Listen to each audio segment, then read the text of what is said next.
Today I'm kicking off a new segment to my channel called Binder Talk.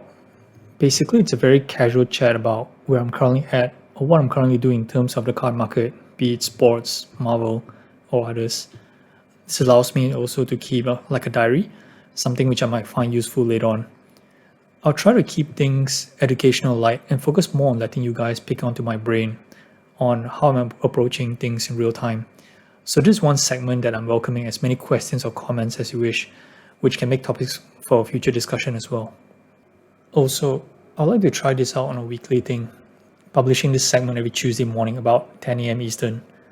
So today's filming is on Monday, the 26th of July.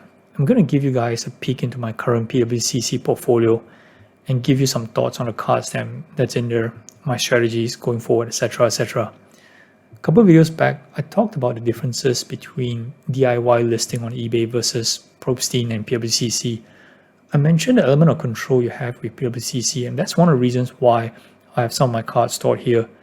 I probably mentioned this a few times already, but I'm actually based outside the US, so there is a time lag when I submit cards on consignment to the point of actually selling the card, which can be anywhere between 2 to 3 weeks.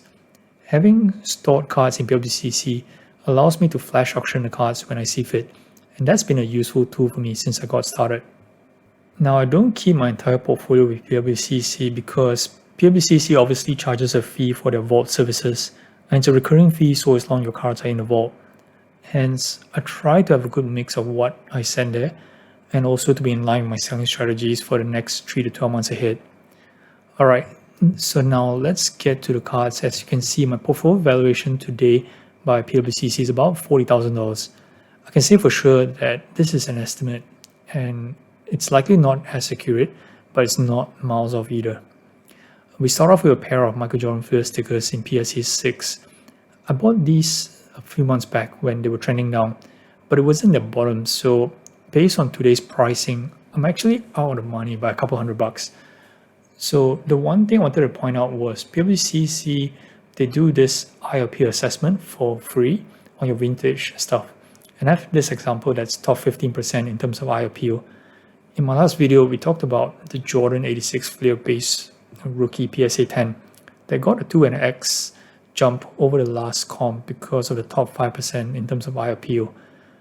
I still think this premium is extremely subjective, but as a seller, I got no problems riding with this. So I won't talk about every single card here. I have got some Jordans and a couple of Kobe's, more Jordans, and Kobe base tops paper PSA 9s. Okay, here we go. Tim Duncan 1997 Finest Defenders Refractor PSA 10. This version is with a coating, so on PSA it's a pop 10. There are versions without a coating. There's a separate pop count at 27. And one just sold a few days back for $565. Also, this isn't Duncan's true rookie for Topps Finals. There is another version in Series 1, whereas this card 3006 is found in Series 2. Okay, moving on. I got a bunch of LeBron's Topps paper. Market price is around $900 at the moment, and I think there's a lot of room to grow on these. During its high, I believe it breached the $2,000 mark, and I don't think that it'll be too difficult for it to get back to that bar sometime down the road. Over here, I got 4 Topps Pristine PSA 10 LeBrons, which I did a short write-up on my Instagram post a few weeks back, so do read out about it when you got the time. Moving on down, I have some more Kobe's, and now to Jonathan Isaac. Right, so I've got 3 colored rookies of Jonathan Isaac.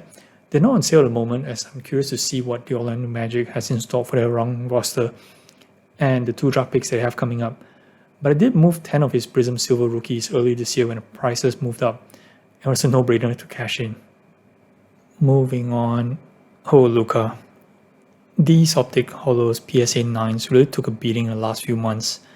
These are really down by more than 50% for me. It'll probably take a massive swing for me to recover. Still, Luka's a good long-term hold. Speaking of Luka, here's a couple of 2018 Select Die Cut Blue, both in PSA 10s. Funny story on this. So not sure if you guys watched one of my earlier videos where I sold my pair of Prism Blue PSA 10s for $6,000. But if you haven't, do check it out. I didn't have any seller's remorse given that I made good use of the cash to reinvest, but I wanted to make sure I got something back. Probably not in its equivalent, but close enough. I did start out with the Crusade Blue, which you can see I've got one copy here. But Select, by some consensus, is deemed to be the number 2 product behind the Prism. So I'm happy to just keep the pair of Luca Blues here, not just for long-term value, but as a reminder how I started my whole investing journey in 2019. Now I've got some Trey Young Select Red here out of $199, all PSA 10s. Now full disclosure, I bought these real cheap back then at roughly between $250 to $300 a piece, and I cashed 6 of them during the Hawks' insane playoff run. And at its peak in February 2021, I believe these were fetching around $2,500 each. Of course, I didn't sell it back then, and I sold it like 2 months later, but it's still a good size profit. And lastly, I got some Zions, and I'll probably have an entire video on Zions coming up. So there you have it, my current 40K portfolio as at 26th of July 2021.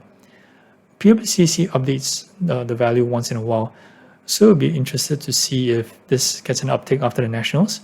I plan to add more stuff for sure, so it means I can share and track my updates with you guys in future. Thanks for watching, subscribe, and see you guys next week on Bind the Talk.